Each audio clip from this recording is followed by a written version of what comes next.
walking around and I'm looking for some tinder to start a fire. I found this loose grass. This stuff comes up very easily and it makes excellent fire starting tinder. See how loose that is? Comes up real easy. Look at our friend there. Hello, buddy. Never seen a caterpillar run that fast. But yeah, so I'm just gathering a little tinder. I'm going to make a fire a little later on. It's a little early for it now, but might as well get it done. Get a nice pile of different sizes of tinder and wood and fuel. And then when it's time to make a fire, I'll be ready to go.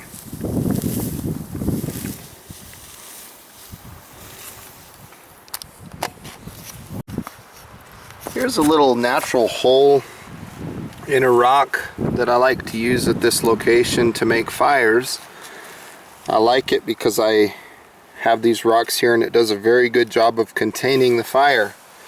I had some coals in there from last time I made a fire, so I basically moved those coals and I set them over here. They're not hot or anything. It's been months since I've been out here. So I moved those coals and I've established a little bit of tinder in my stages with some fuel. And what I'm going to do right now is I'm just going to start prepping this area for fire. So I'm going to take some of this longer grass to kind of lay down as a bed, and what this will do is this will catch any embers that might drop, and it'll help the chances of my fire taking off a much easier. The second step is just kind of getting some of that light tinder and making a little bit of a bird's nest, and this is where I'm going to build my fire down inside. I'm going to start by putting some of this stuff over here. Nothing too crazy. I'm just going to start building a little bit of a teepee. These are the small size pieces. I'm going to start building just like a little A-frame, kind of leaning them up against each other. Nothing too crazy.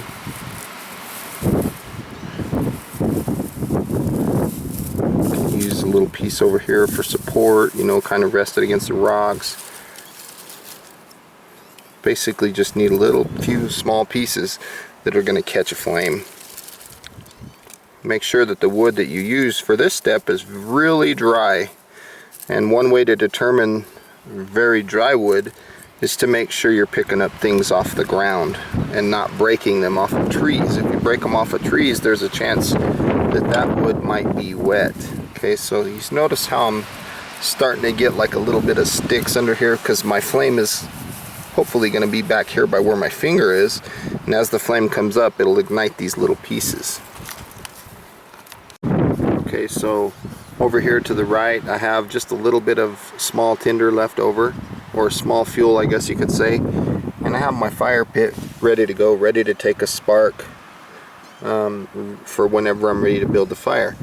One thing I want to note too is that you see a lot of air flow ability through this small wood. That's really important. You don't want to crowd your fire when you first start to make it. You want to make sure that it's able to breathe very easily. So make sure you have good airflow. No, I'm not making a bird's nest. I'm actually going to be making some fire. Today's fire starting method is going to be using some magnesium fire starter with a knife, and then I'm going to use the flint and steel side of it to get a spark. So to use these magnesium fire starters, the first thing you have to do is you have to collect some magnesium, and that's done by shaving it with your knife and collecting it in some sort of collection place. Also, in my pocket, I have a very small container here of rubber, and inside I have some valuable fire starting things. So I'm going to reach reach inside, pull out some stuff and share with you here. So I have a little piece of cloth, and then I have some dryer lint. Now it's not just standard dryer lint. This dryer lint is got Vaseline soaked inside of it. So I'm going to take a little piece of this, just going to kind of break it up, and I'm going to lay it down in there, and hopefully my spark will be caught in all of this. I also have a bunch of tinder over there, very light duty stuff. It's also going to be available for me. So I'm going to take my spark and hopefully get a nice little spark.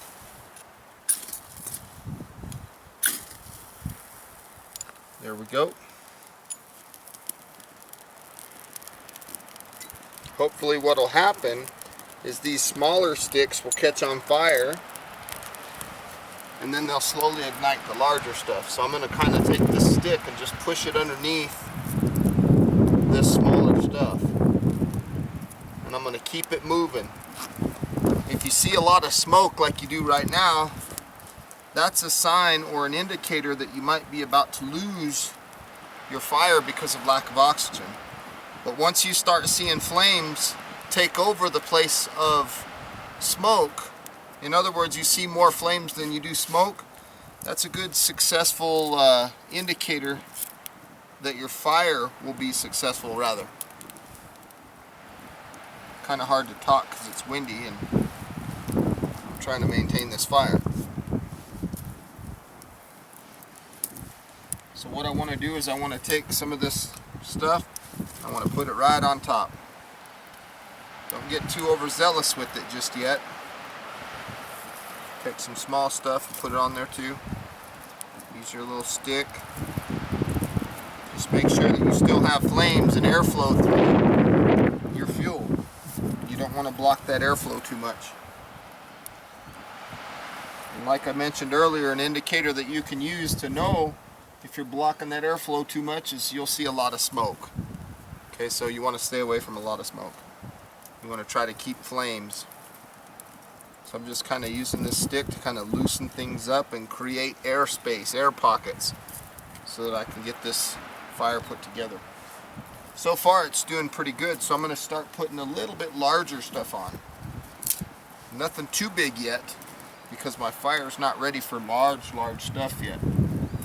But it is ready for things that are bigger than pencil in size. So I'm just slowly adding fuel. And notice I put a cross piece here, and then I'm kind of leaning the other pieces up onto it. That's a good technique. It's a teepee style technique. Basically I'm making a bridge and I'm leaning stuff onto it, and that helps that stuff ignite.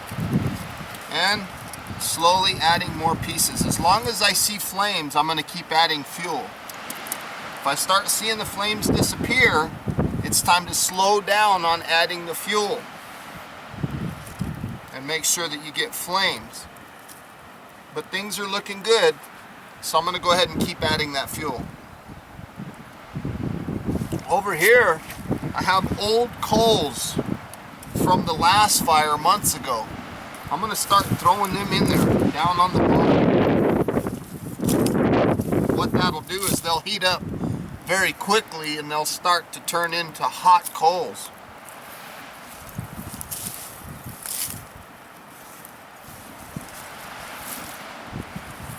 You could skip this step, it's not necessary. I'm just saying this is an option that you can use. No need in these old coals going to waste. Might as well use them because they'll take heat pretty quickly.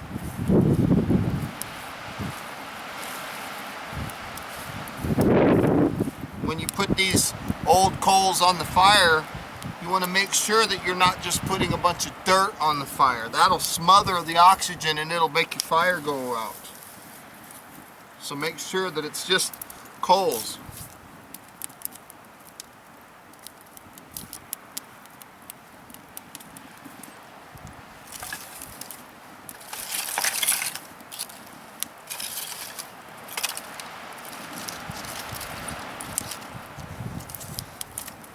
I'm just slowly adding larger pieces of fuel, and I still see flames, so things are good.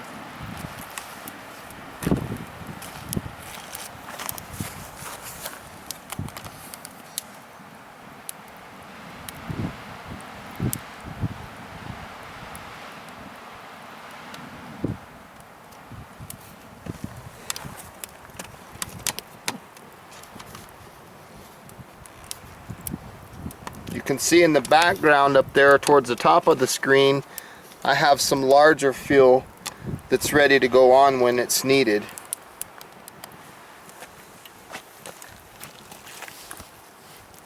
I like to use my machete, or you could also use a stick to adjust your fire. So I'm just slowly adding more fuel.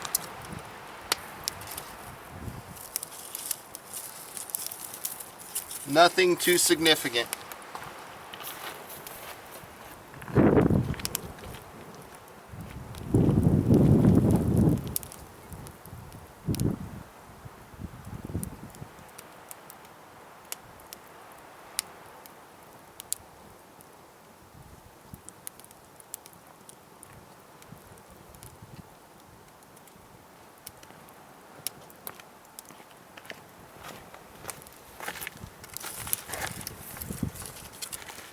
So now I'm back and I have a little fire poker here.